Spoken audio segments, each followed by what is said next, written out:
અને દેવના જ્ઞાનમાં કેવી રીતે વૃદ્ધિ પામવી તે પણ આપણે જોઈ ગયા. હવે આપણે અત્યારે થોડોક સમય મંડળીની અંદર કેવી રીતે વૃદ્ધિ પામવી તેના ઉપર જોઈ રહ્યા છે. મંડળી અલગ રીતે નોખી રીતે વૃદ્ધિ પામી શકતી નથી ખ્રિસ્તના શિરથી અલગ રહી. કારણ કે વૃદ્ધિ જે છે એ ખ્રિસ્તના દેહમાં તો છે, એના શરીરમાં તો છે, પરંતુ એ ત્યારે લાગુ પડે છે જ્યારે એ મંડળી એટલે શરીર જે છે એ શિરની આધીનતામાં જોડાયેલું હોય. જો એ જોડાયેલું નહીં હોય તો એ કોઈ પણ રીતે શરીરની વૃદ્ધિ થઈ શકતી નથી. એ બધું આપણે જોઈ ગયા. બીજું મેં તમને એ પ્રમાણે કહ્યું હતું કે શરીરની વૃદ્ધિ થવાના માટે એફએસસીના પત્રની અંદર 4થા અધ્યાયની અંદર પ્રભુએ જે ક્રમ આપ્યો છે એ ક્રમ શું છે કે શરીરની આત્મિક ઉન્નતિના માટે, શરીરની આત્મિક વૃદ્ધિના માટે પ્રભુએ કેટલાય દાનો આપ્યા. એ દાનો શું હતા? પ્રેરિતોના, પ્રબોધકોના, સુવાર્તિકોના, પાળકોના, ઉપદેશકોના એ આત્મિક દાનો મંડળીની અંદર દેવે આપ્યા કે જેથી કરીને શરીરની વૃદ્ધિ થાય, મંડળીની વૃદ્ધિ થાય. એ મેં તમને ગઈ વખતે કીધું હતું. તો જો આ દાનો મંડળીની અંદર પ્રદીપ્ત નથી અથવા તો અપાયેલા નથી તો મંડળીની શરીરની વૃદ્ધિ થઈ શકતી નથી. પહેલું. બીજું, કારણ કે વૃદ્ધિ પામવાની છે. આપણે નાના બાળકની જેમ રહીએ એવું આપણો પ્રભુ ઈચ્છતો નથી. તમારો દીકરો જન્મે 5 વર્ષનો થાય, 10 વર્ષનો થાય, પછી એની વૃદ્ધિ અટકી જાય. એની હાઇટ નહીં વધે, એનું શરીર નહીં વધે, જ્ઞાન નહીં વધે, એનું સમજણ શક્તિ નહીં વધે. એમ કહી શકાય કે અપંગ છે અથવા તો હેન્ડીકેપ છે. એવું જો બાળક આપણું હોય તો આપણું મન દુઃખી થાય. મારું બાળક વૃદ્ધિ કેમ પામતું નથી? કેમ? કારણ કે તમારે કૂખમાં લઈને તેને ચાલ્યા કરવું પડે. 10 વર્ષનું થાય તો બી તમે ઉંચકીને એને ફરો, 15 વર્ષનું થાય પછી બી ઉંચકીને ફરો, 20 વર્ષનું થાય પછી પણ એને ઉંચકીને ફરો. તે પુરુષવત્તાની પાયરી સુધી એટલે પ્રૌઢ પુરુષવત્તાની પાયરી જુવાન માણસ તરીકે વધે નહીં, પુરુષ તરીકે વધે નહીં, બાળક જ રહે તો એનું આખું ભાવિ, એનું ભવિષ્ય એ અંધકારમય થઈ જાય. એવી જ રીતે આપણા શરીરની વૃદ્ધિ પ્રભુ ચાહે છે. બાળકો આપણે રહીએ એવું પ્રભુ ચાહતો નથી, પણ પ્રૌઢ પુરુષોત્તમની પાયરી એટલે ખ્રિસ્તની સંપૂર્ણતાની પાયરી સુધી આપણે વધીએ એ એફએસસી 4 લખવામાં આવ્યો છે. તો મંડળીની અંદર એ વૃદ્ધિ થાય માટે દેવે કેટલાક દાનો આપ્યા તે વિશે આપણે જોઈ ગયા. બીજું, મેં તમને ગઈ વખત કહ્યું હતું કે દેવે મંડળીમાં કંઈક કરવા માટે આપણને રાખ્યું છે કે જેથી કરીને આપણી વૃદ્ધિ થાય આત્મિક. સૌથી પહેલાં મેં લાસ્ટ ટાઈમ તમને કહ્યું હતું એ વૃદ્ધિ થવાના માટે આપણે દેવનું ભજન કરતાં શીખીએ એવી દેવની ઈચ્છા છે. મંડળીની અંદર જ્યારે આપણે આવીએ છીએ આપણે શરૂઆત કેવી રીતે કરીએ છીએ? ભજનથી. શેનાથી શરૂઆત કરીએ છીએ? ભજનથી. એ લાસ્ટ ટાઈમ આપણે જોઈ ગયા અને આપણે ભજન પણ કર્યું. જો આપણે ભજન કરતાં શીખતા નથી, આપણે જાણતા નથી, આપણે દેવને ઓળખતા નથી અને દેવને જે માન છે ઘટે છે એ આપતા નથી તો આપણી આત્મિક ઉન્નતિ થશે નહીં. માટે મંડળીની અંદર સૌથી પહેલાં દેવે એ મૂક્યું છે, ભજન મૂક્યું છે. શું મૂક્યું છે? હા, વર્શિપ. ત્યારબાદ મંડળીની અંદર જે પ્રભુએ મેં તમને કહ્યું તેઓએ સ્તુતિ કરીને શું કરી? રોટલીને. તો ધીસ ઇઝ ધ ઓર્ડર. એ શું છે? ક્રમ છે. નવા કરારમાં એ પ્રભુએ આપણને ક્રમ આપ્યો. શું ક્રમ આપ્યો છે? સ્તુતિ કરીને રોટલીને. તો સૌથી પહેલાં આપણે શું કરીએ છીએ? સ્તુતિ કરીએ છીએ, ભજન કરીએ છીએ. ત્યારબાદ શું કરવાનું છે? રોટલી ભાંગવાની છે. જો આપણે સ્તુતિ કરતા નથી, રોટલીમાંથી ભાંગતા નથી તો આપણું એકઠા મળવું વ્યર્થ છે. નવા કરારની અંદર કોઈ પણ એવો પ્રકાશ નથી કે જે આનાથી વંચિત હોય. તમે જો જોશો તો તેઓ અઠવાડિયાના પહેલા દિવસે ભજનને સારું અને રોટલી ભાંગવાના માટે એકઠા મળતા હતા. શાના માટે ભેગા મળતા હતા? રોટલી માટે, રોટલી ભાંગવાના માટે અને ભજન કરવાના માટે. અઠવાડિયાના પહેલા દિવસ. અઠવાડિયાનો પહેલો દિવસ કયો છે? રવિવાર. કયો છે? હા, સોમવાર. સોમવારે પહેલો દિવસ નહીં, સોમવાર બીજો દિવસ, શનિવાર છેલ્લો દિવસ. પહેલો દિવસ કયો છે? રવિવાર. માટે આપણે શનિવારે શાબ્બાત દિવસ પવિત્ર પાડવા જૂના કરાર શીખવે છે, પણ નવો કરાર આપણે પ્રમાણે કરતા આપણે પ્રભુનો દિવસ કહીએ છીએ. Lords day. શું કહીએ છીએ ને? પ્રભુનો દિવસ. જે દિવસ આપણો પ્રભુ સજીવન થયો, પહેલો દિવસ, અઠવાડિયાનો પહેલો દિવસ, એ આપણે પ્રભુના માટે ભજન આપીએ છીએ, એને યાદ કરીએ છીએ અને તે સમયે આપણે એકઠા મળીએ છીએ. જો એક કલમ પર જુઓ, પ્રેરિતોનો કૃત્ય તેનો 20મો અધ્યાય. પ્રેરિતોનો કૃત્ય તેનો 20મો અધ્યાય અને તેની 7મી કલમ વાંચો. હા હા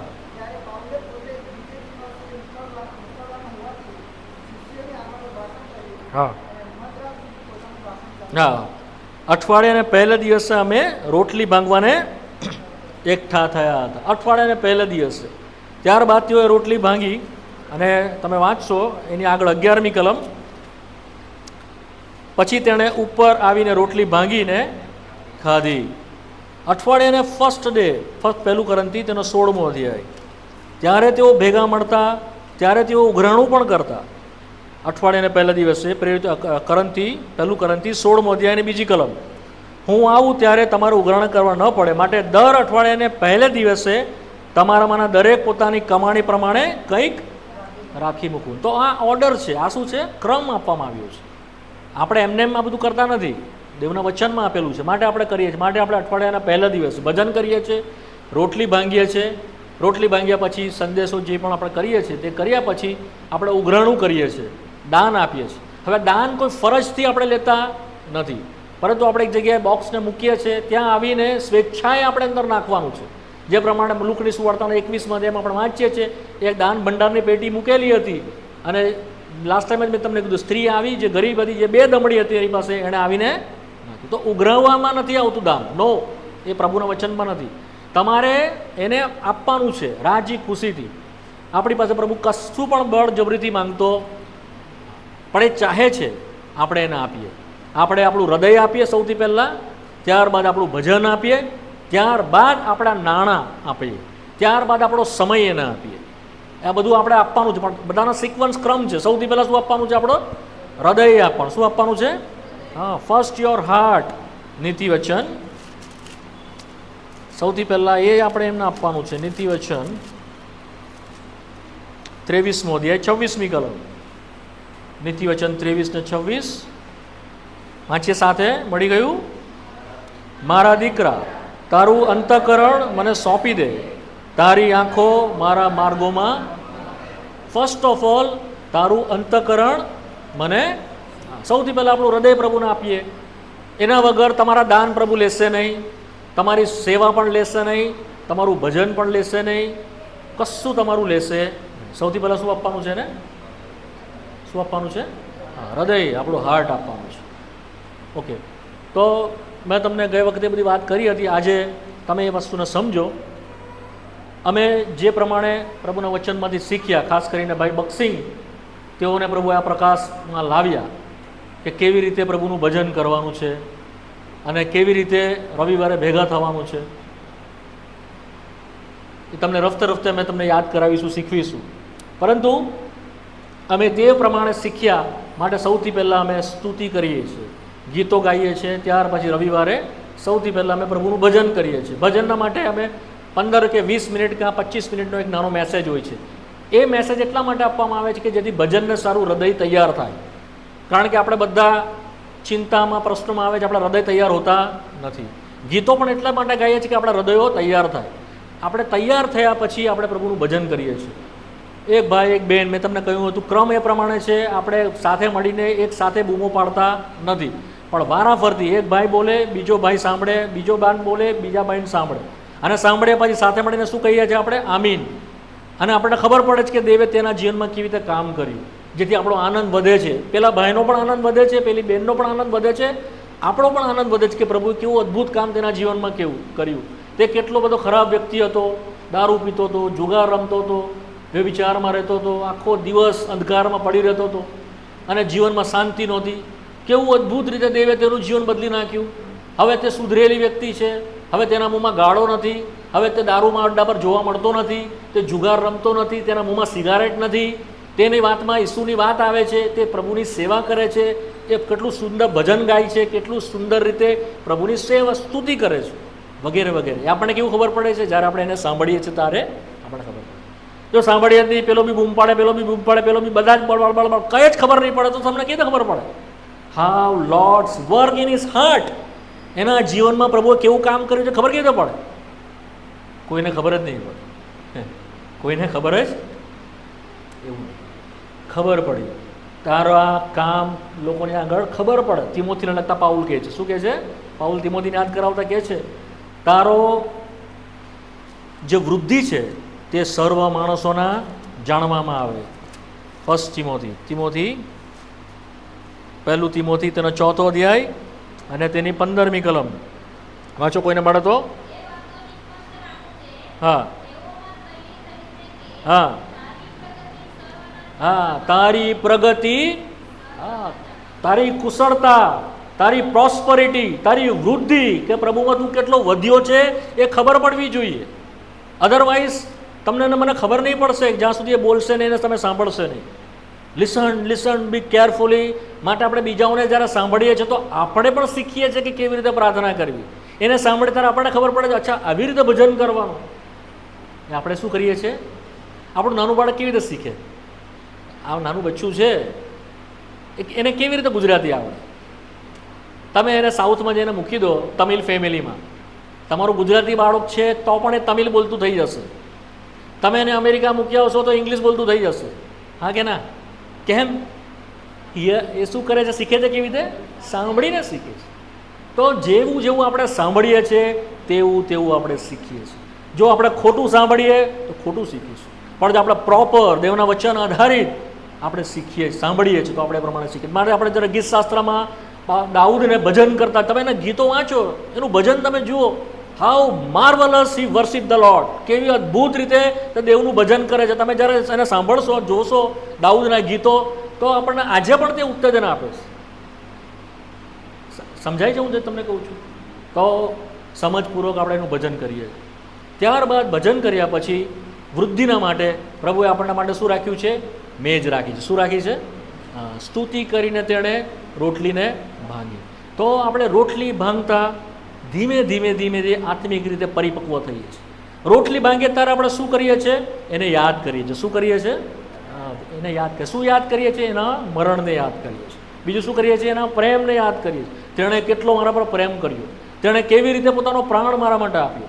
એ જ્યારે જ્યારે યાદ કરીએ છીએ, દર અઠવાડિયે, દર મહિને નહીં, 6 મહિને નહીં, વર્ષે નહીં. મિઝરેબલ છે તે મંડળીઓ કે જ્યાં મેજ નથી. લિસન બી કેરફુલી. ધ્યાનપૂર્વક સાંભળજો આ વાત, દેવના વચનમાંથી તમને કહીએ છીએ. જો તમારી મધ્યમાં મેજ નથી, તમારી સ્થિતિ દયનીય છે. દયનીય છે. તમારા પર દેવ દયા કરે વાલાઓ. કારણ કે મંડળીનો ભજનનો સૌથી મોટો હર્દ જે છે તે રોટલી ભાંગવી છે. તેઓએ શું કીધું? રોટલી ભાંગવાને એકઠા થતા હતા. શું કરવા એકઠા થતા હતા? રોટલી ભાંગવાને. That is a main purpose. સૌથી મોટો ઉદ્દેશ છે રવિવારે ભેગા થવાનો, તે રોટલી ભાંગવી છે. જો આપણે મધ્ય રોટલી ભાંગતા નથી તો આપણે ખ્રિસ્તને યાદ જ નથી કરતા. જો ખ્રિસ્તને યાદ નથી કરતા તો એનું મરણ પણ પ્રગટ નથી કરતા. જો એનું મરણ પ્રગટ નથી કરતા, આપણું જીવન ડ્રાય, સૂકું સૂકું માલુમ પડશે. ધીમે ધીમે ધીમે આપણે સ્લેક થઈ જઈશું, પડી જઈશું. શા માટે પ્રભુએ દર અઠવાડિયે રાખી વાલાઓ? કારણ કે પ્રભુ જાણે છે કે આપણે એક વીક પણ સર્વાઈવ કરી શકતા, એક વીક, અઠવાડિયું પણ આપણે ટકી શકતા. મેજ આપણને ફરી ઉઠાડે છે. શું કરે છે? પ્રભુ સાથે રિસ્ટોર કરાવે છે. પ્રભુ મેં ભૂલ કરી, ગયા અઠવાડિયે મેં આમ કર્યું, ગયા અઠવાડિયે તે મને કીધું મેં કર્યું નહીં, તે મને નથી કીધું તે મેં કર્યું, મારા મોંથી આવું બોલ્યો, મારી આંખોએ આવું જોયું, ત્યાં જઈને હું પડી ગયો. પ્રભુ મેં બહુ ખરાબ કામ કર્યા, પ્રભુ મને માફ કર. તરત પ્રભુ પાસે આવીને શું કરીએ છીએ? આપણે સમાધાન કરીએ. શું કરીએ છીએ? સમાધાન સીધું કરી દઈએ છીએ. એમને એમ આપણે ચાલતા નથી. આપણે કેટલી વાર નાહીએ છીએ? રોજ જ નહીં. મહિને તમને નાહવાનું કહે તો શું કરો? 6 મહિને નાહવાનું કહો તો તમારા નજીકના સગા પણ તમારી પાસે નહીં આવે, નહીં આવે. એટલી દુર્ગંધ આપણામાંથી. સો ઇમ્પોર્ટન્ટ છે શુદ્ધતા. માટે મેજ આપણને શું કરે છે? શુદ્ધ કરે છે. શું કરે છે આપણને? જ્યારે પિત્તરને પ્રભુએ કહ્યું યોહાનની સુવાર્તાના 13મા અધ્યાયની અંદર, જ્યારે મેજની પાસે પ્રભુ આવ્યો અને પ્રભુએ શું કર્યું? વાસણ લીધું, એમાં પાણી લીધું અને ત્યારબાદ શું કર્યું? લગડું કપડું લીધું અને શિષ્યોના પગ ધોવા લાગ્યું. પિત્તરે શું કીધું? પ્રભુ તું મને વાંચો, કલમ વાંચો, યોહાનની સુવાર્તા 13મો અધ્યાય. આજે હું થોડું તમને છે ને બહુ ડિટેલમાં નહીં આપું, પણ થોડું બ્રીફ તમને કરી દઉં. યોહાનની સુવાર્તા 13મો અધ્યાય 4થી કલમ વાંચો પહેલા. હા હા, 5મી કલમ. હા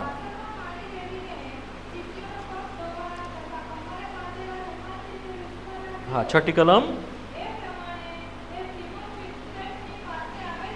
હા હા હા હા હા, હમણાં તો નથી જાણતો. હા, પછીથી સમજશે. અચ્છા. હા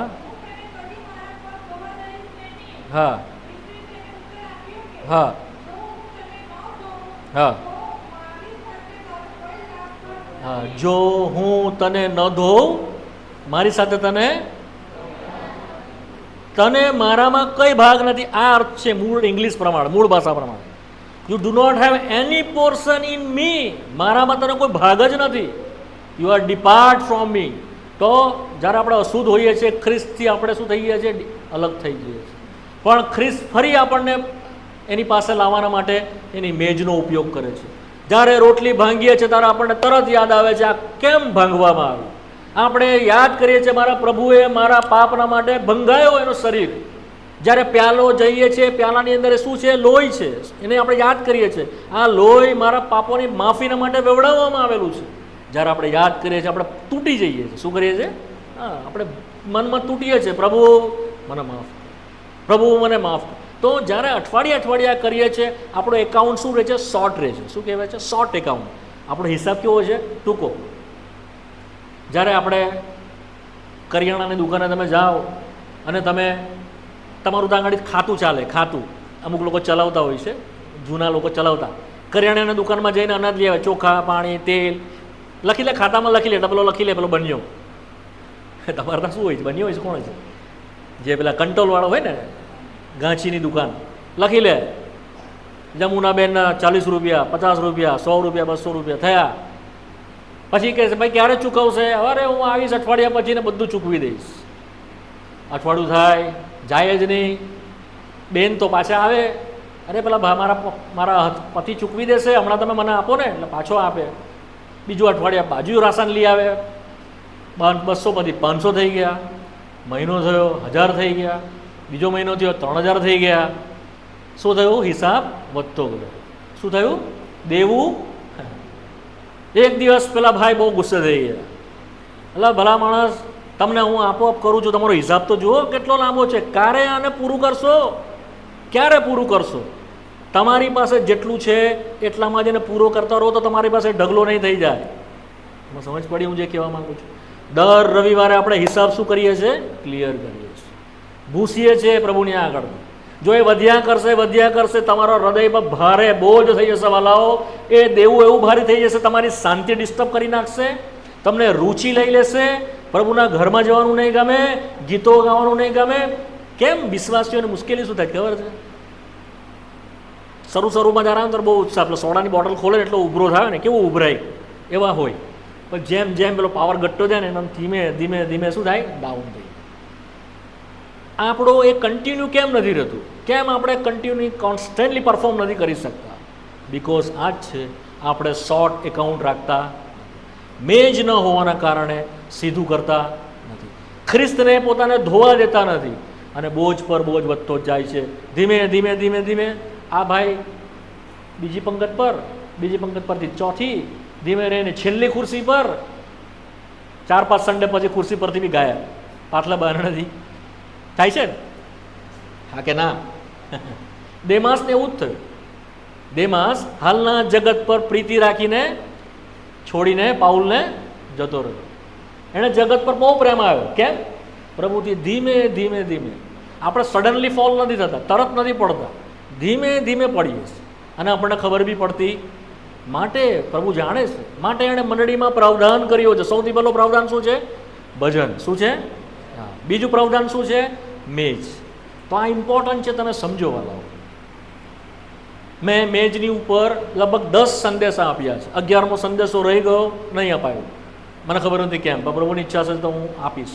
તમે ઘરે જઈને એ તમે સાંભળજો. યુટ્યુબની ઉપર જે ચર્ચ એટ બેથાની સુરતનું આપણું જે છે એના પ્લેલિસ્ટમાં જજો. પ્લેલિસ્ટની અંદર મેજની ઉપરના સંદેશા છે. પ્રભુની મેજ એ હેડિંગ છે. એમાં 10 સંદેશા મેં આપ્યા છે પૂરી ડિટેલમાં. તમે સમજવાના માટે બહુ મદદરૂપ થશે, કારણ કે અત્યારે અડધો કલાકમાં હું આ બધું નહીં સમજાવી શકું તમને. માટે ઇમ્પોર્ટન્ટ છે મારું કહેવાનું એ છે. જો મંડળીમાં તમે ઉન્નતિ ચાહો છો, જાગૃતતા ચાહો છો, બૂમો પાડવાથી જાગૃતતા નહીં આવે, બૂમો પાડવાથી હૃદયમાં શુદ્ધતા નહીં આવે, ગીતો મોટે મોટેથી ગાવાથી પણ આપણું જીવન ખ્રિસ્તની સાથે નજીક નહીં આવે. કેવળ ને કેવળ મંડળીમાં મેજની સાથે યોગ્ય રીતે ભાગ લેવાથી. કેવી રીતે? ત્યાં પ્રભુએ ક્રમ આપ્યો. શું ક્રમ આપ્યો છે? પહેલો કરંથીમાં આવો. હા, તેનો 11મો અધ્યાય. ત્યાં થોડો ક્રમ છે, આપણે વાંચી જઈએ. 24મી કલમથી 24મી કલમ વાંચો. હા હા હા હા હા. પછી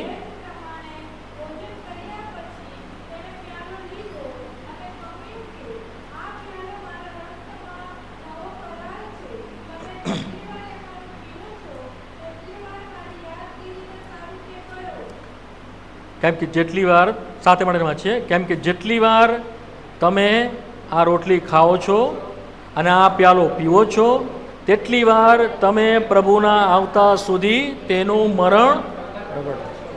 એ માટે સાથે જો કોઈ માણસ અયોગ્ય રીતે પ્રભુની રોટલી ખાશે કે તેનો પ્યાલો પીશે, તે પ્રભુના શરીરનો તથા રક્તનો અપરાધી થશે. પણ દરેક માણસે પોતપોતાની પરીક્ષા કરવી, અને એમ કરીને તો અહીંયા રોટલીમાંથી કેવી રીતે ભાગ લેવો અને પ્યાલામાંથી કેવી રીતે ભાગ લેવો તે વિશે લખવામાં આવ્યું છે. તો આ ક્રમ સ્તુતિ કરીને જો તમે જુઓ તો યોહાનની સુવાર્તામાં બી તમને આ ક્રમ દેખાશે. યોહાનની સુવાર્તાના 12મા અધ્યાયની અંદર આપણે જોઈએ છે લાઝરસને, માર્થાને અને મરિયમને સરભરા કરતા. લાઝરસને કે જે મરેલામાંથી ઉઠાડેલો હતો, તારે તેઓ ઈસુના ચરણો આગળ બેસીને શું કરતા હતા? સરભરા કરતા હતા. તે ભજનનું ચિત્ર છે, મંડળીનું ચિત્ર છે. ત્યારબાદ આપણે 13મો અધ્યાય જોઈએ છીએ, જ્યાં મેજનો અધ્યાય આપવામાં આવ્યો. શું આપવામાં આવ્યો? ત્યાં મેજનો પ્રકાશ આપવામાં આવ્યો. ત્યાર પછી તમે જોશો તો 14મો અધ્યાય, 15મો અધ્યાય અને 16મો અધ્યાય પ્રભુ ઈસુએ કોઈની સાથે, બીજાની સાથે વાત નહીં કરી, કેવળ શિષ્યોની સાથે વાત કરી. કોની સાથે વાત કરી? હા, ખાસ ઇન્ટરનલ સર્કલ, તેઓની સાથે મન ખોલીને વાત કરી કે હવે શું થવાનું છે. પછી એણે બહાર મિનિસ્ટ્રી બંધ કરી દીધી. એ શું બતાવે છે? રવિવારે ભજન, ત્યારબાદ મેજ, ત્યારબાદ છેલ્લો સંદેશ એ કાઉન્સિલિંગ અથવા તો શેરિંગનો, ઉત્તેજનનો માટેનો સમય છે. અને 17મો અધ્યાય જે છે તે ઇન્ટરસેસરી પ્રેયર આપવામાં આવી છે, મધ્યસ્થીની પ્રાર્થના માટે. મંડળીમાં મધ્યસ્થીની પ્રાર્થના આપણે છેલ્લે કરીએ છીએ.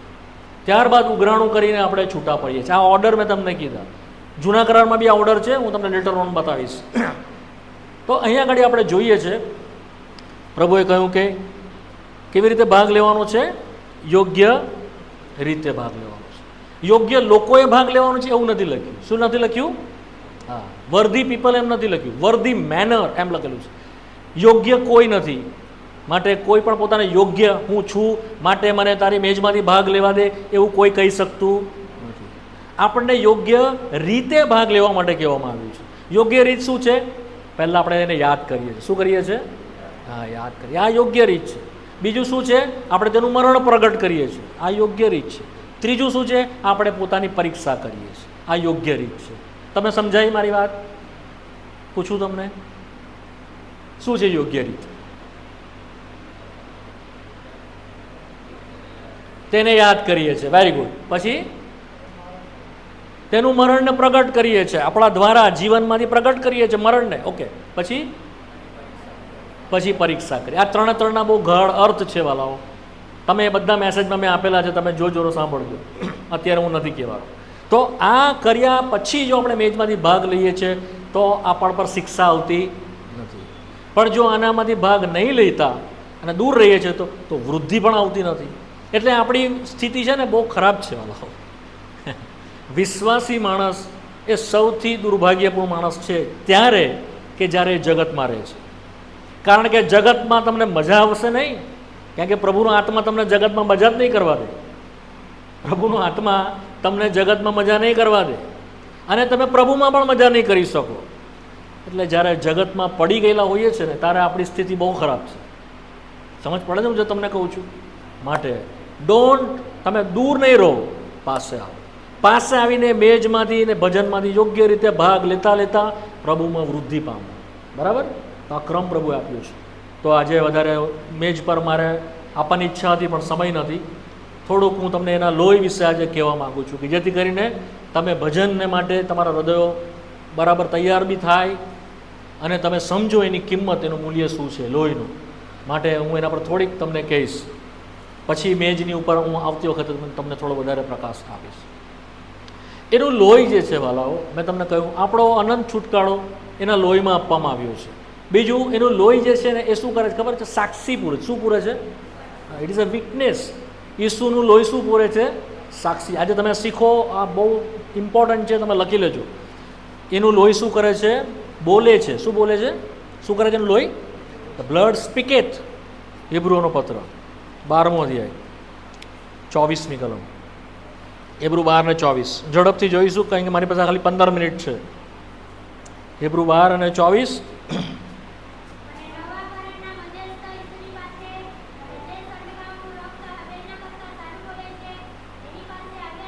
હા, નવા કરારના મધ્યસ્થ ઈસુની પાસે જે છંટકાવનું રક્ત હાબેલ કરતાં સારું બોલે છે તેની પાસે તમે આવ્યા છો.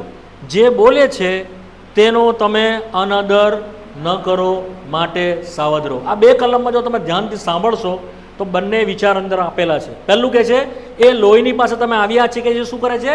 સ્પીકેથ. એ બોલે છે એ લોહી. બરાબર? એમાં ધ્યાનથી બરાબર મન તમારા 5-10 મિનિટ મને બરાબર આપજો, આમ તમે ફરતા નહીં તો તમને આ બધું કંઈ સમજ જ નહીં પડશે. એ લોહી શું કરે છે? બોલી રહ્યું છે, વિટનેસ કરે છે, સાક્ષી પૂરી રહ્યું છે.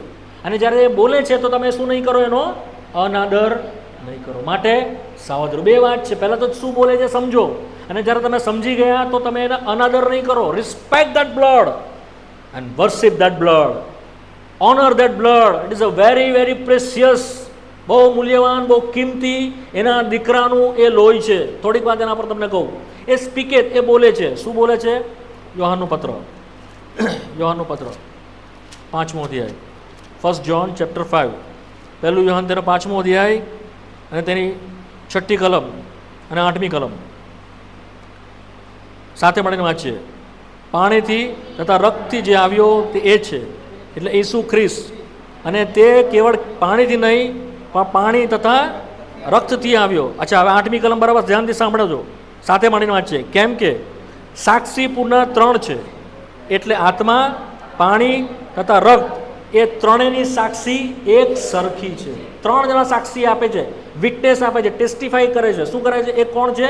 આત્મા. બીજું પાણી, અને ત્રીજું શું છે? રક્ત, ઈસુનું લોહી. એ શું કરે છે? સાક્ષી પૂરે છે. કોની આગળ સાક્ષી પૂરે છે?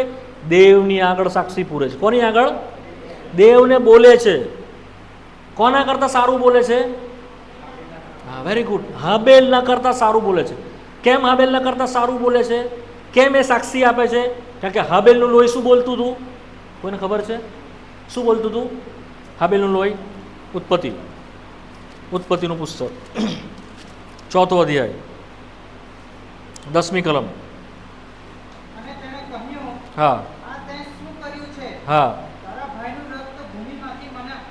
હા, તારા ભાઈનું લોહી મને ભૂમિમાંથી. હા, આ કોનું લોહી બોલતું હતું? હાબેલનું. કેમ બોલતું હતું? કારણ કે એના ભાઈ કાઈને શું કર્યું? એને, હાબેલને મારી નાખ્યો. કેમ મારી નાખ્યો? યોહાનના પત્રમાં આપણે વાંચીએ છીએ, ઈર્ષાના કારણે, અદેખાઈના કારણે. અને તેના કામ ભૂંડા હતા અને હાબેલના કામ સારા હતા, માટે કાઈને હાબેલને મારી નાખ્યો. હાબેલનો સ્વીકાર થયો, કાયલનો સ્વીકાર નહીં થયો, માટે કાઈને એને મારી નાખ્યો, સગા ભાઈને મારી નાખ્યો. તો આ બોલતું હતું લોહી. પિતા, બાપ, દેવ, મેં કંઈ ગુનો કર્યો નહીં, મેં કંઈ ખોટું કર્યું નહીં, મેં કાઈનનું કંઈ નુકસાન નહીં કર્યું, મેં કાઈનનું કંઈ બગાડ્યું નહીં, શા માટે તેણે મને મારી નાખ્યો?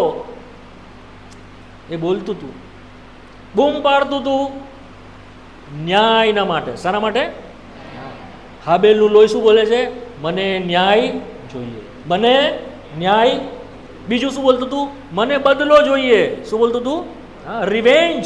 He speaketh blood, the blood of the Habel speaketh first a just ન્યાય, and secondly revenge, બદલો માંગતું. મને બદલો જોઈએ, એણે મને મારી નાખ્યો, નિર્દોષ, મેં કંઈ ભૂંડું નહીં કર્યું. અને દેવે જવાબ આપ્યો એ લોહીને. શું કર્યું દેવે? હા, જવાબ આપ્યો. એણે શું કર્યો? ન્યાય કર્યો. કાઈનને માથું મૂકવાનું ઠામ કે ઠેકાણું આ દુનિયા પર મળ્યું? આખી પૃથ્વી પર તે ભટકતો ફર્યો, સંતાવાની જગ્યા પણ નહીં મળી. દેવે ન્યાય કર્યો, કારણ કે દેવ એ લોહીને જવાબ આપ્યો. હવે બરાબર ધ્યાનથી સમજજો. એ લોહી કરતાં વધારે સારું બોલે છે ઈસુનું લોહી. The better the blood of able. What is that? એ શું બોલે છે? ન્યાય નહીં, ક્ષમા. શું બોલે છે? ક્ષમા, માફ કર બોલે છે. સેકન્ડલી બીજું શું બોલે છે? બદલો નહીં, કૃપા. શું બોલે છે? તો બદલાની સામે ક્ષમા, ન્યાયની સામે કૃપા કે તે માગે છે. જ્યારે તે વધસ્તંભ પર હતો, તેણે પોકારીને કહ્યું. એ સૈનિકો જ્યારે તેને વધસ્તંભ પર ખિલ્લા મારી રહેલા, એ પગમાં ખિલ્લા મારી રહેલા, કાંટાનો મુગટ મૂક્યો, સોટી મારી, તમાચા માર્યા, મોં પર થૂક્યા, અને એણે પૂછ્યું, તને કોણે માર્યું અમને કહે. લંગોટમાં કપડાં વગર તેને કરી નાખ્યો, તેના કપડાં વહેંચી લીધા, કુખમાં બાલો માર્યો. તારે પ્રભુ આ શબ્દને બોલ્યો, પિતા તેઓને માફ કર, કારણ કે તેઓ જે કરે છે તે તેઓ. કોને કહેવામાં આવ્યા એ શબ્દ? શું સૈનિકોને? શું સિપાહીઓને કહેવામાં આવ્યા? ઇટ ઇઝ ફોર અસ, આપણના માટે છે. એ શબ્દો એક એક જે વિશ્વાસ કરનારા છે તેઓના માટે છે. તમે બરાબર સમજો. જો હમણાં તમને જેમ કાઈનને પ્રભુએ પૂછ્યું, તારો ભાઈ હાબેલ ક્યાં છે? શું પૂછ્યું પ્રભુ એને? Where is your brother? એણે શું કહ્યું? શું મારા ભાઈનો રખેવાળ છું? શું મારા ભાઈનું હું ધ્યાન રાખીશ? એણે એવો જવાબ આપ્યો કાઈને. જો તમને મને પૂછે, તમારો ભાઈ ઈસુ ક્યાં છે? Where is your brother Jesus? જો અમને પૂછે, શું આપણે કહીએ? આપણે કહીએ, હા પ્રભુ, અમારા પાપોના લીધે તે બંધાયો, અમારા પાપોના અપરાધોના લીધે તે કચડાયો, અમને શાંતિ પ્રાપ્ત કરવા માટે તેને શિક્ષા થઈ, તેના સોળથી અમને સાજાપણું, તેના લોહી વેવડાવવાના માટે અમે જવાબદારીએ છીએ. We are that can. That is the meaning. એ મતલબ છે આપણે એક કાઈન આપણે છે. સમજો બરાબર વાતને. એ નિર્દોષનું લોહી વેવડાવનાર આપણે છે. નહીં માન્યો યહૂદીઓ હોય તેનું લોહી વેવડાવ, નહીં માન્યો સિપાહીઓ તેનું લોહી વેવડાવ. વી આર, આપણે છે. આપણા એક એક હાથના ગંદા પાપ, આપણા ગંદા પગના પાપ, હૃદય મનના ભયંકર ગંદા વિચાર, તે એને ભાલો મારતા હતા. ભલે હાથા એ લોકો હતા, સૈનિકો હાથા હતા, પણ વી આર ધેટ. શું તમે કદી એ રીતે જોયું? શું કદી એક ખ્રિસ્તને એ રીતે તમે જોયો કે જ્યારે વધસ્તંભ પર હતો, એ ખિલ્લા વાગે છે એને, હું એને મારી રહ્યો છું, because of me, I am that can. હું એ કાઈન છું જે હાબેલને મારી રહ્યો છે. સમજ પડી? પ્રેમના માટે, પ્રેમની ખાતર તેણે આપણને શું કર્યા? માફ કર્યા. શું કર્યા? હા, માફ કરી દીધા. એનું લોહી શું કરે છે? બોલે છે. તમે સમજ્યા મારી વાત? That blood speaketh. It is a living blood. જીવતું લોહી છે. સ્ટીલ આજે પણ એ બોલે છે. શું બોલે છે? પિતા તેઓને માફ કર, પિતા તેઓને માફ કર. બે બાબતો હું તમને થોડું કહીશ. બે વાત બોલે છે. સૌથી પહેલા જે મુખ્ય વાત છે, એક છે અવર સાલ્વેશન, આપણા ઉદ્ધારના સંદર્ભમાં બોલે છે. બીજું છે અવર સિક્યોરિટી, આપણો અનંતકાળની સલામતીના સંદર્ભમાં બોલે છે. આ બંને હું થોડું થોડું તમને વહેંચી સાંજે. પહેલું એક બોલે છે આપણા ઉદ્ધારના સંદર્ભમાં, એમાં પણ બે પાસા છે. એક બોલે છે આપણો, પહેલાં તો એ આપણને લોહી એનું માફ કરે છે આપણને. બીજું એ લોહી આપણને શું કરે છે? આપણું speaketh about our remission of our sin. ગુજરાતીમાં એને કહેવામાં આવે છે પાપની ખંડણી ભરી આપે. શું કહે છે? પાપની ખંડણી. પાપનું દેવું ભરે છે લોહી. શું ભરે છે? The remission of our sin. That is the first. બીજું એ લોહી શું કરે છે? The atonement of our sin. આપણા પાપનું પ્રાયશ્ચિત કરે છે. શું કરે છે? હા, થોડું તમને સમજવામાં અઘરું લાગે છે, પણ સમજો, હું થોડું તમને સમજાવું. તમને સિમ્પલ કરી દઈશ એટલે તમારો કન્સેપ્ટ એકદમ ક્લિયર થઈ જશે લોહીના સંબંધમાં. એ લોહીએ શું કરેલું? સૌથી પહેલાં એ જે લોહી જે છે તમને માફીના સંદર્ભમાં બોલે છે. બીજું એ બોલે છે તે તમારું પાપનું દેવું ભરી આપે. શું કરે છે?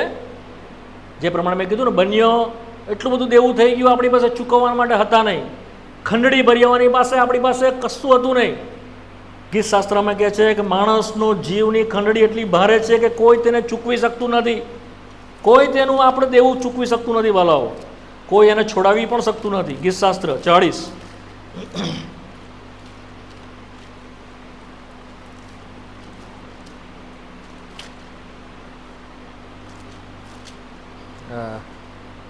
ઓ 49, 7, 49 અને 7 અને 8. વાંચી જાઓ ઝડપથી.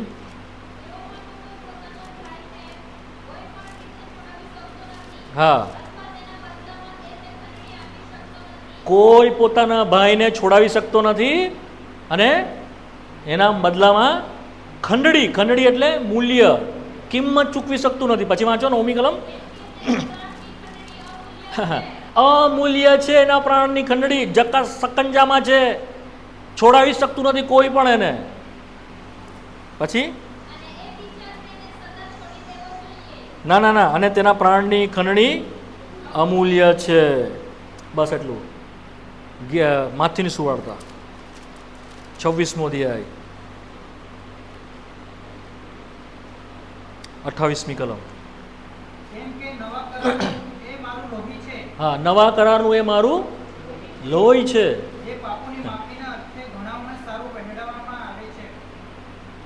જે પાપોની માફીને અર્થે, હા, ખંડણીને સારું એ લોહી વવડાવવામાં આવ્યું છે. એ શબ્દ મારા ખ્યાલથી માર્કની સુવાર્તામાં હોવો જોઈએ. માર્કની સુવાર્તામાં લગભગ એ શબ્દ છે. એનીવે, વાંચી જાઓ માર્કથી 20 ને 28. માર્કથી 20 ને 28 વાંચો.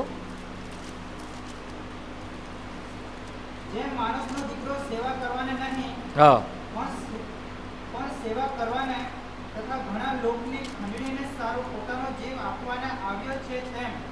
હા, ઘણાઓની ખંડણીને સારું જીવ આપવાને આવ્યો છે તેમ આપણી ખંડણી તેને ભરીશું. આપણું દેવું તેણે ચૂકવ્યું અને આપણને શું કર્યા? એણે છૂટા કર્યા. એ લોહીથી વાલાઓ આપણો છુટકારો થયો છે. આ નિર્ગમનનું પુસ્તક. બીજું, એ લોહી આપણા પર છાંટવામાં આવ્યું છે કે જેથી કરીને આપણને છોડાવવામાં આવે. નિર્ગમન 24મો અધ્યાય અને તેની 8મી કલમ. પહેલા 6ઠ્ઠી કલમ વાંચો. 6ઠ્ઠી કલમ વાંચો. હા, હા, અડધું રક્ત એણે વાસણમાં રાખ્યું, અડધું રક્ત એણે વેદી પર છાંટ્યું. અચ્છા, પછી હા, હા,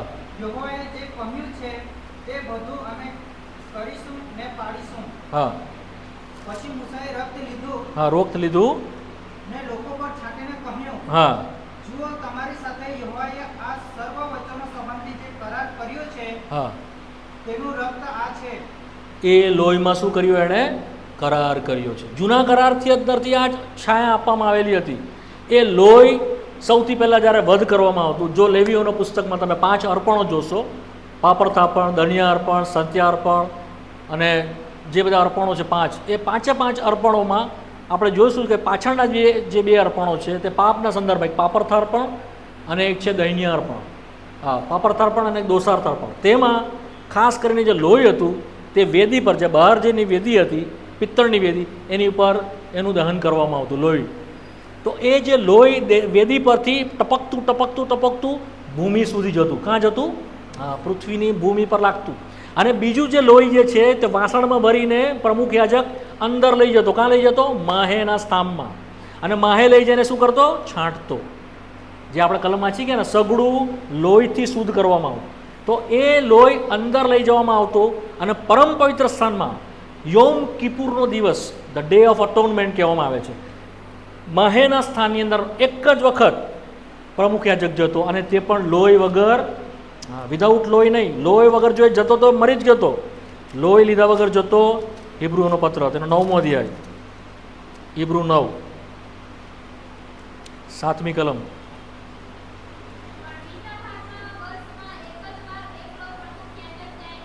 હા, હા,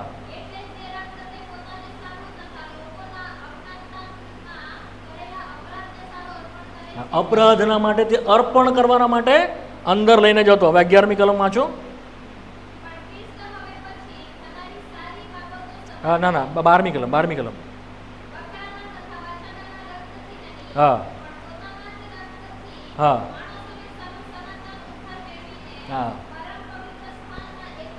હા, અંદરના સ્થાનમાં એ લોહી લઈને તે ગયો, પોતાનું જ લોહી, બકરાનું નહીં, વાછરડાનું નહીં, પોતાનું લોહી લઈને એણે પહેલાં તો ત્યાં આગળ ભૂમિ પર પાડ્યું, જે વધસ્તંભ પર હતો, જે વેદીનું લોહી નીચે સુધી જાય છે, એ આપણા દેવાના માટે છે, આપણા ચૂકવણાના માટે છે, આપણા પ્રાયશ્ચિતના માટે છે, પણ અંદર જે લોહી લઈને ગયો એ આપણે સેફટીના માટે છે, ફોર સિક્યોરિટીના માટે છે, એની પ્રેઝન્સમાં. અને એ લોહી લઈને શું ગયો, એ લઈને શું કર્યું, એને લોહીને અંદર છાંટ્યું. ક્યાં છાંટવામાં આવતું? માહેના ભાગમાં શું હતું? કરાર કોષ હતો. શું હતું? કરાર કોષ. ત્યાં 2 કરુબો હતા, ત્યાં દયાસન હતું. એ દયાસનની પાસે ત્યાં ઉપર તે લોહી છાંટતો ને ત્યાંથી 2 કરુબોની મધ્યમાંથી દેવ તેઓની સાથે વાત. તમે સમજ પડી આ લોહીનો શું ઉપયોગ છે? સૌથી પહેલાં છે પાપની ખંડણી બહાર ભરી, અંદર આવ્યા સેફટી, તમે મરશો નહીં. એ સેખેમા ગ્લોરીમાં, એના પવિત્ર સ્થાનમાં કે જ્યાં તમે બેઠા છો ત્યાં તમને હવે સ્વીકાર છે, સલામતી છે, તમે મરશો નહીં. એ લોહીના લીધે. સમજ પડી? તમે સમજો છો હું તમને કહું છું? આવા પરાક્રમી પવિત્ર ઈશ્વરની આપણે સેવા કેવી રીતે કરી શકીએ? આપણે એને કેવી રીતે ભજી શકીએ? પ્રભુ ઈસુ ખ્રિસ્તને દેવ આ પ્રમાણે કહે છે, બધી વાત તારી સાચી, તે લોહી વેવડાવ્યું, તે લોકોના માટે માફી માંગી અને મેં તેઓને માફ કરી દીધા, એ વાત બરાબર છે. બટ વોટ અબાઉટ ધેટ, કે તેઓના આટલા બધા પાપો કે આટલા બધા તેઓના છે, તેઓ મારી સેવા કેવી રીતે કરી શકે? હું તેઓને સ્વીકારું કેવી રીતે? તેઓ મારી સાથે રહે કેવી રીતે? અનંતકાળ હું લોકોને સ્વર્ગમાં કેવી રીતે લઈ જાઉં? તમે સમજો છો? આ બંને વાત અલગ છે.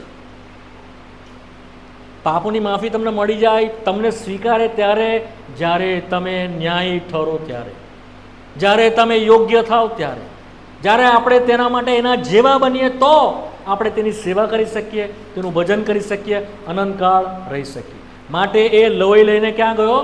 અંદરના સ્થાનમાં. તમે સમજો છો મારી વાત? પહેલું બોલે છે લોહી આપણા પ્રાયશ્ચિતના માટે, આપણી કિંમત ભરી આપવાના માટે. તેણે આપણા માટે પ્રાયશ્ચિત કર્યું. એ લોહી આપણા માટે વાંચ્યો. પ્રાયશ્ચિત કેવી રીતે કર્યું? લેવીનું પુસ્તક તેનો 17મો અધ્યાય, લેવી 17:11મી કલમ. હા હા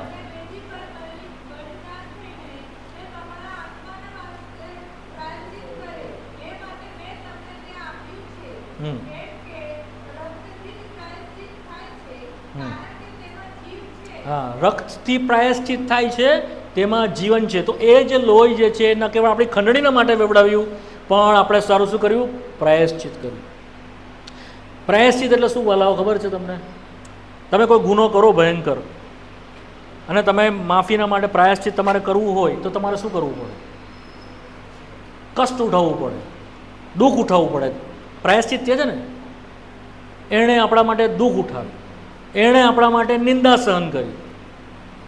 ન કેવળ જ્યારે વધસ્તંભ પર હતો ત્યારે તેને દુઃખ ઉઠાવ્યું એવું નથી વાલા. એ જ્યારે જન્મ્યો ત્યારથી તેણે દુઃખ ઉઠાવવાનું શરૂ કર્યું. એ છે પ્રાયશ્ચિત. આપણે બોલીએ છીએ ને પ્રાયશ્ચિત, પ્રાયશ્ચિત, ખરેખર સમજતા નથી. પ્રાયશ્ચિત એ આપણા માટે એણે સર્વ પ્રકારના દુઃખ તેના પ્રાણમાં ઉઠાવ્યા, સર્વ પ્રકારના દુઃખ તેના શરીરમાં તેણે ઉઠાવ્યા, સર્વ પ્રકારના દુઃખ તેના આત્મામાં ઉઠાવ્યા, શરીરમાં તેણે ઉઠાવ્યા. આપણે યશાયાના 53મા અધ્યાયમાં વાંચીએ છીએ, તેણે આપણા શરીર, પોતાનું શરીર તેણે વધસ્તંભ પર છન્ની કરવાના માટે, વિંધાવાના માટે આપ્યું.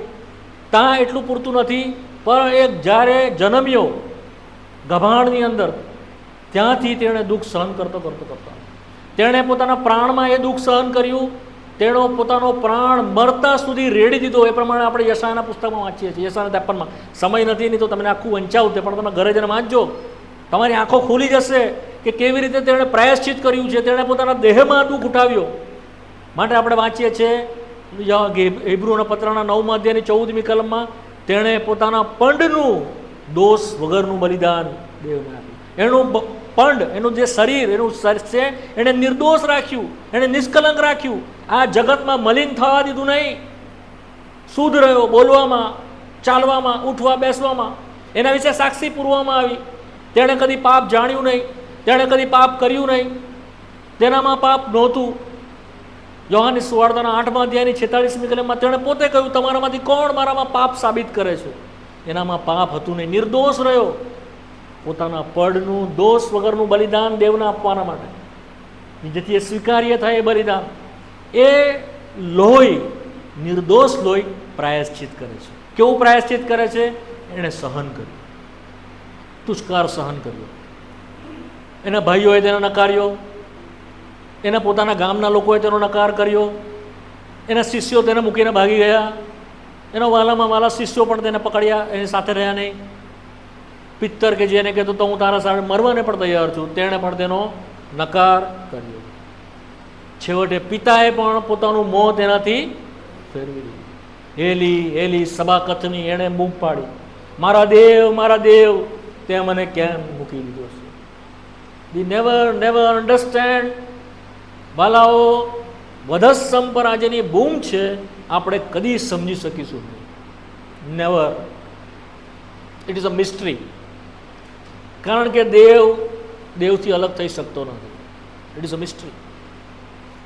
પરંતુ જ્યારે પાપનો ભાર તેના ઉપર હતો, આખા જગતના પાપનો ભાર, જાણે જે પેલું હલવાન પાપ હરણ કરી રહ્યું છે, જગતના પાપ, તમારા મારા પાપ હરણ કરી રહ્યું છે, એટલો બધો પાપ રૂપ થઈ ગયો. આપણે વાંચીએ છીએ કે પિતાએ પોતાનું મોં તેનાથી ફેરવી લીધું. ત્યારે એણે પોતાના આત્મામાં સહન કર્યું, એણે દેહમાં સહન કર્યું, એણે પ્રાણમાં સહન કર્યું, અને એના આત્મામાં તેણે પોતાના સનાતન આત્માથી આપણા માટે બલિદાન કર્યું. વાલાઓ, જ્યારે એ સ્મરણ કરીએ છીએ તમે એને એ મેજની પાસે, ત્યારે એનું લોહીની આપણને કિંમત ખબર પડે છે. એ લોહી આપણને શું કરે છે? શુદ્ધ કરે છે. શું કરે છે? તેના પુત્ર ઈસુનું લોહી આપણને સઘળા પાપથી શુદ્ધ કરે છે. 1 યોહાન 1 અને 7માં એ કલમ લખવામાં આવી છે. તો શું તમે એ લોહીની પાસે આવી ગયા? શું એ લોહીથી તમે ધોવાઈ ગયા? કે આજે બી તમે દોષની નીચે છો અને ભાગ કરો છો?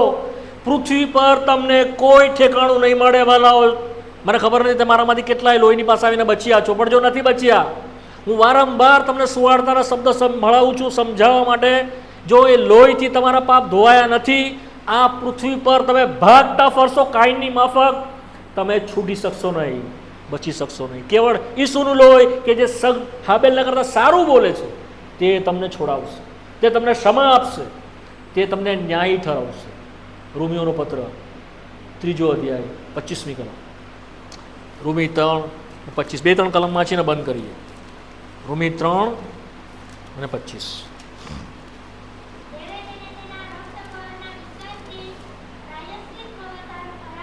હા હા, એ પાપની શું થાય? દર ગુજર થાય, એ નલિફાઈ થાય પાપ, એ દૂર કરવામાં આવે પાપ. કેવી રીતે? એના રક્ત પરના વિશ્વાસથી પ્રાયશ્ચિત થવા. એ પ્રાયશ્ચિત વાળું લોહી પર જો તમે વિશ્વાસ નહીં કરશો વાલાઓ, તમે મારા પાપથી છૂટી શકીશું? બોન્ડેજમાં રહેશો. ખ્રિસ્ત તમને ધાર્મિક થવા માટે બોલાવતો નથી. નો, ખ્રિસ્ત તમને ખ્રિસ્તી થવા માટે બી બોલાવતો નથી. ખ્રિસ્ત તમને એના લોહીથી ધોવાના માટે બોલાવે છે. એ તમે એના લોહીથી આવીને બચી જાઓ માટે બોલાવે છે. શું તમે હું આવ્યા? ક્રિશ્ચનડમમાં નહીં ઘૂસો, નહીં, ક્રિયાકાંડમાં નહીં ઘૂસો, એના લોહીથી ધોવાઓ, તો તમારા પાપ માફ થશે અને તમને ન્યાયપણું આપવામાં આવશે. શું આપવામાં આવશે? હા, જો રોમી 5 પહેલી કલમ. જ્યારે આપણને વિશ્વાસથી ન્યાય ઠરવામાં આવ્યા છે. હા, વિશ્વાસથી ન્યાય ઠરવામાં આવ્યા છે. હવે 9મી કલમ વાંચો. ત્યારે આપણને હમણાં તેના રક્તથી ન્યાય ઠરવામાં આવ્યા છે. શેમાં ન્યાય ઠરવામાં આવ્યા? રક્તમાં. તમે સમજ પડી? That is our safety. આ સેકન્ડ છે. પહેલું મેં તમને કીધું રેમિશન ઓફ અવર સિન, આપણું ખંડણી ભરી આપી. બીજું મેં તમને કીધું એ લોહીમાં પ્રાયશ્ચિત કરવામાં આવ્યું. અને જે બીજો ભાગ છે, આપણી સલામતી માહેના સ્થાનમાં, પવિત્ર સ્થાનમાં, તે શું કરે છે? ન્યાય ઠરવે છે. તમે હું જો ન્યાય નથી ને, તો આપણને અંદર એન્ટ્રી જ નથી. બી કેરફુલી અન્ડરસ્ટેન્ડ. ઇટર્નિટી તો ભૂલી જાઓ. પ્રભુની હજુરમાં જઈને સ્તુતિ આરાધનાના મેજ પર હાથ પણ નહીં મુકાશે આપણાથી. જો આપણે લોહીની નીચે આવીને ધોવાયા નથી, તો એ મેજ પર હાથ પણ નહીં મૂકતા. તમે એ રક્તના અપરાધી થશો, એવું લખ્યું છે પહેલા ગ્રંથિમાં. તમે એના શરીરના અપરાધી થશો, એના લોહીના અપરાધી થશો. માટે સૌથી પહેલાં એના લોહીની નીચે આવીને માફી માંગો. પ્રભુ, હું લોહીને સ્વીકારું છું, વિશ્વાસ કરું છું, મારા પાપથી મને માફ કર. મારી ખંડણી હું ભરી શકતો નથી, છૂટી શકતો નથી, તે ખંડણી ભરી હું વિશ્વાસ કરું છું. હું પ્રાયશ્ચિત કરી શકતો નહોતો, તારા લોહીએ પ્રાયશ્ચિત કર્યું છે. પ્રભુ, હું વિશ્વાસ કરું છું. તમે છૂટી જશો, તમને સેફ થઈ જશો, સ્વીકાર થઈ જશો. બીજું, તમને સ્વીકારવામાં આવશે. કેવી રીતે? પહેલાં તમને ન્યાય ઠરાવવામાં આવશે. મને ન્યાય ઠરાવવામાં આવશે એ લોહીમાં. ન્યાય એટલે તમે ને મેં પાપ કર્યા નથી એવા. દેવ ખ્રિસ્તને એ પ્રમાણે કહે છે, તારા પાપ, તને એ લોકોએ જે કંઈ કર્યું એ બરાબર છે, પણ વોટ અબાઉટ એ પાપમાં જન્મ્યો તેનું શું? એ પાપમાં મરશે તેનું શું? એનું પાપ તો એ છે જ. કોઈ ગુનેગારને માફ કરવામાં આવે તો એ ગુનેગાર મટી જતો નથી, ગુનેગાર તો છે જ. એને સજા નહીં કરે એ 2 નંબરની વાત છે. સાક્ષી નહીં મળે ને છોડી દેવામાં આવે એ બીજી નંબરની વાત છે. એ ગુનેગાર નથી એવું નથી. એને જામીન મળી ગઈ, એને છૂટી ગયો એટલે ગુનેગાર નથી એવું નથી. ગુનેગાર તો છે જ. ચોરી કરનાર ચોરી કરી જ છે, ખૂન કરનાર ખૂન કરી જ છે. સજા માફ કરી દેવું અલગ વસ્તુ છે, ગુનેગાર મટી જવું અલગ વસ્તુ છે. તમે સમજ્યા? તેણે આપણને ગુનેગાર મટાવી દીધા છે. ઈસુના લોહીમાં તે તમને પવિત્ર, નિર્દોષ, નિષ્કલંક જુએ છે, વિધાઉટ પાપ. એ વાત છે. ન્યાય ઠરવવું એટલે એ છે. તો જ આપણે એના બાપ હાક મારી શકીએ, તો જ એનો પવિત્ર આત્મા અંદર આવીને રહી શકે, તો જ આપણે આ સ્વર્ગમાં જઈશું. આપણને શું થઈ ગયું છે? દેવ સાથે શાંતિ થઈ ગઈ. શું થઈ ગઈ છે? શાંતિ થઈ ગઈ. કલોસી 1 કલોસીઓનો પત્ર કલમ વાંચીને બંધ કરીએ. કલોસીઓનો પત્ર 20મી કલમ, 1લો અધ્યાય 20મી કલમ.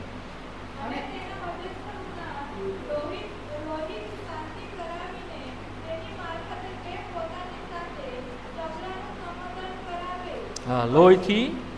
હા, વાંચો. પૃથ્વી પરના, આકાશમાંના બધાનો ત્રણે શું કરાવી દીધું? સમાધાન. રિકન્સિલિએશન ઇંગ્લિશમાં છે, સમાધાન. હવે પિતા તમને આમના માટે કંઈ નહીં, હવે આ લોકોને પિતા માટે કંઈ નહીં, તમે બંને એક. મેં મારું લોહી આપ્યું છે. એ બોલે છે. શું કરે છે? બોલે છે. શું કરે છે? બોલો ને. એ લોહી તમને માફ કરે છે, મને માફ કરે છે, મને શુદ્ધ કરે છે, શુદ્ધ બતાવે છે, મને ન્યાય ઠરે છે. પિતાની આગળ આ લોહીએ કર્યું માટે એની આગળ આપણને સેફટી છે. બીજું આગળ બી હતું. આ લોહી હંમેશા રહેવાનું છે. શું કરવાનું છે? એણે આ કરાર શેનો કર્યો છે? ન્યૂ કવનન્ટ. એના લોહીમાં સર્વકાળનો કરાર છે. કેવો કરાર છે? આ ઇટર્નલ છે, હંમેશા રહેશે. હિબ્રુઓનો પત્ર 13મો અધ્યાય 20મી કલમ. હિબ્રુનો. હા હા હા, બસ. સર્વકાળના કરારના કેવું રહ્યું છે? સર્વકાળનું eternal covenant, the blood of eternal covenant. થોડા દિવસના માટે નહીં, પૃથ્વી પર રહીએ છીએ ત્યાં સુધી નહીં, હંમેશના માટે. એ લોહી ત્યાં છે, જે માહે ગયું છે. તમે બરાબર એને હલકું નહીં ગણવા લાવો. એ ભૂમિ પર પડ્યું કે આપણું રેમિશન થાય, આપણી ખંડણી ભરાય, આપણું પ્રાયશ્ચિત થઈ જાય. એ લોહી વાસણમાં અડધું લઈને અંદર ગયું. તમે એને હું સ્વીકારીએ છીએ, સલામત થઈએ. હવે તમે એને મને દેવ કોઈ શિક્ષા કરશે નહીં. રૂમી 8:1 જેઓ ઈસુ ખ્રિસ્તમાં છે તેઓને દંડની આજ્ઞા, તેઓને કોઈ દંડ આજ્ઞા નથી. તમે એને હું ફ્રી છે, સ્વતંત્ર છે.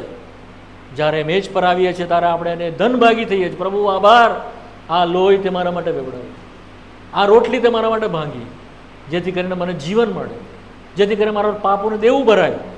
માટે ભાગ લેતા આપણે રોજ શુદ્ધ થતા જઈએ. શું થઈએ છે? ડે બાય ડે યોગ્ય રીતે ભાગ લેતા તમે બદલાતા જશો. તમને ખબર બી નહીં પડશે, બદલાતા જશો. આજે કાલે મહિના પછી બદલાતા જશો. તમારા પડોશીઓ તમને કહેશે ને, જોઈશે ભાઈ એનામાં ચેન્જ છે, એનામાં બદલાણ છે. તમારા મિત્રો કહેશે કે એનામાં બદલાણ છે. તમારા મંડળી, તમારા ગામના લોકો કહેશે એનામાં બદલાણ છે. તમારે બૂમો પાડવી નહીં પડે, તમારે સ્તંભ દેખાડવો, તમારે ઢોંગ કરવો. લોકો તમારા વિશે સાક્ષી આપશે. કેમ? એ જીવન તમારામાં દેખાશે. પણ ક્યારે દેખાશે? તમે પ્રેક્ટિસ કરશો. શું કરશો? આ પ્રેક્ટિકલ વાત છે વાલો. પ્રેક્ટિસ. મંડળી, મેં આગળ બી તમને કીધું, મંડળી એ કંઈ મજા કરવા માટે આજે આ પ્રસંગ ઉજવીએ, પેલો પ્રસંગ ઉજવીએ, તહેવાર ઉજવીએ, જલસા કરીએ, બિરયાનીની પાર્ટ, એના માટે મંડળી નથી. નો, ડે બાય ડે આપણને તૈયાર કરે આગમનને માટે. નહીં તો એ તો આવી જશે ને આપણે કીર્તન ભજન કરતા અહીંયા જ રહી જશું ને મંડળી ઉચકાઈ બી જશે. મંડળી ઉચકાઈ બી જશે, આપણને ખબર બી નહીં પડે. Be careful બાલાઓ. શેતાન બહુ ચાલાકીથી જે નથી તે બતાવીને લોકોને ભમાવી રહ્યો છે. દેવના વચનમાં જે છે તેને પકડો, પકડો, પકડો, નહીં તો તમારું ઠેકાણું, મારું ઠેકાણું પડશે નહીં. કારણ કે ન્યાયપણાનો આરંભ તે મંડળીમાં કરી રહ્યો છે. Now this is the days. સતાવણી આવી રહી છે, દુઃખો આવશે વાલો. બહુ ખરાબ દિવસ ઇન્ડિયાના માટે આવી રહ્યા છે, જેવા ચાઇનાના માટે આવ્યા, સોવિયત યુનિયનના માટે આવ્યા. ભયંકર સતાવણી થઈ, લોકો બાઇબલ બાળી નાખ્યા, લોકોને જેલમાં પૂરવામાં આવ્યા. એમને તેઓ નથી ગયા વાલાઓ પ્રભુની પાસે. ના, બહુ દુઃખ સહન કર્યા. આપણને તો છે જ નહીં દુઃખ. આ મળશે, તે મળશે, અને તમે હાલેલુયા બોલો, પેલું બોલો, એટલે તમારા તો વરસાદ પૈસા. ખોટું શિક્ષણ. આપણે તૈયાર જ નથી. જો હમણાં આપણી પર પાબંદી આવી જાય ભેગા થવા પર, શું કરશો? આના પર બેન્ડ લાગી ગયો, શું કરશો તમે? How we leave? આપણે તૈયાર. ન્યાયકરણનો આરંભ મંડળીમાં તે કરી રહ્યો છે. એક કલમ તમને વંચાઈ દો વાલાઓ, આ છેલ્લી કલમ, મને માફ કરજો, એક છેલ્લી કલમ વંચાઈ દો. પિત્તરનો પત્ર. તો બીજાઓનું તો ઠેકાણું જ નથી પડવાનું. પહેલું પિત્તર 4 અને 18મી કલમ. ન્યાયી માણસનો ઉદ્ધાર મુશ્કેલીથી થાય છે. હા, 17મી કલમ. ન્યાયકરણનો આરંભ ક્યાં થવાનો છે? મંડળીમાં થયો છે. પછી હા, જો આપણામાં તેનો આરંભ થાય તો જેઓ સુવાર્તા માનતા નથી તેઓના હાલ તો શું થશે? પણ મને એ લોકોની ચિંતા નથી કે જેઓ સુવાર્તા નથી માનતા. મને ચિંતા મંડળીના લોકોનો માટે, જેઓ કહે છે કે we are the part of the member of the body of the church. ખ્રિસ્તના શરીરના ભાગ છે એવું કહે છે, છતાં દેખાતા નથી. ખ્રિસ્તના શરીરના ભાગ એ નિયંત્રણની નીચે નથી, સ્થિરની નીચે નથી, એ પ્રેક્ટિસ કરતા નથી. સૌથી વધારે દુર્ભાગ્ય માણસો આપણે રહીશું વાલાઓ, જો આપણે એમ કહ્યા કે અમે પ્રભુના છીએ, અમે તો જાણ્યું, છતાંય પ્રમાણે થયા. જો તમે જાણ્યું નહીં હોત તો તમને પાપ નહીં લાગતે, પણ હવે તમે જાણો છો માટે તમને પાપ. આપણી પાસે જો વચન નહીં હોત ને બાઇબલ, તો આપણે મુશ્કેલી નહોતી. આપણી પાસે આ વચન આપણી ભાષામાં આવ્યું છે. પ્રાર્થના કરીએ, પ્રાર્થના કરીએ, આગ બંધ કરીએ, થોડોક સમય શાંત રહો વાલાઓ.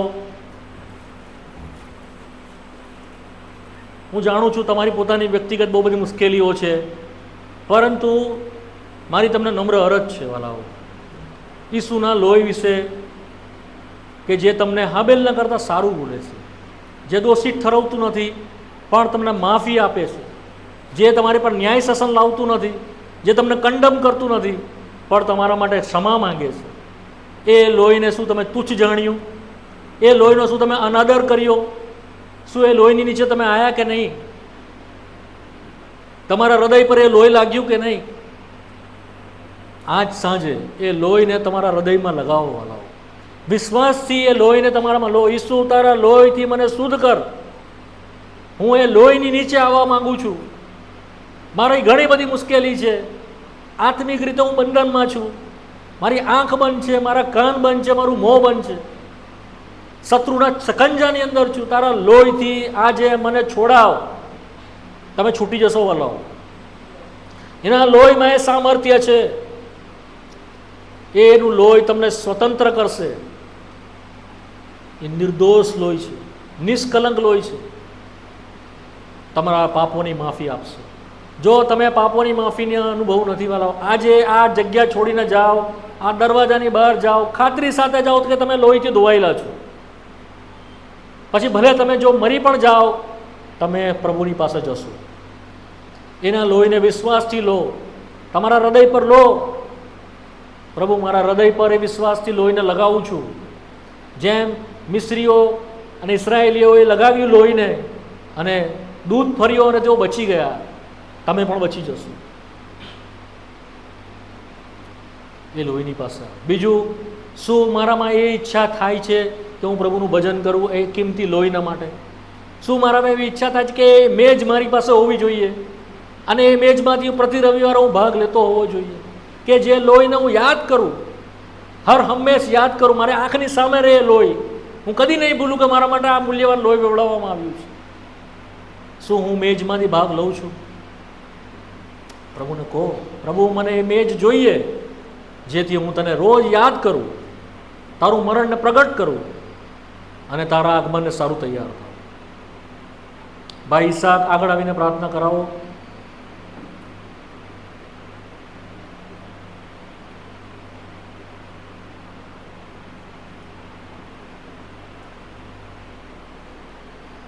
શાંત રીતે મનમાં પ્રભુની સાથે વાત કરો.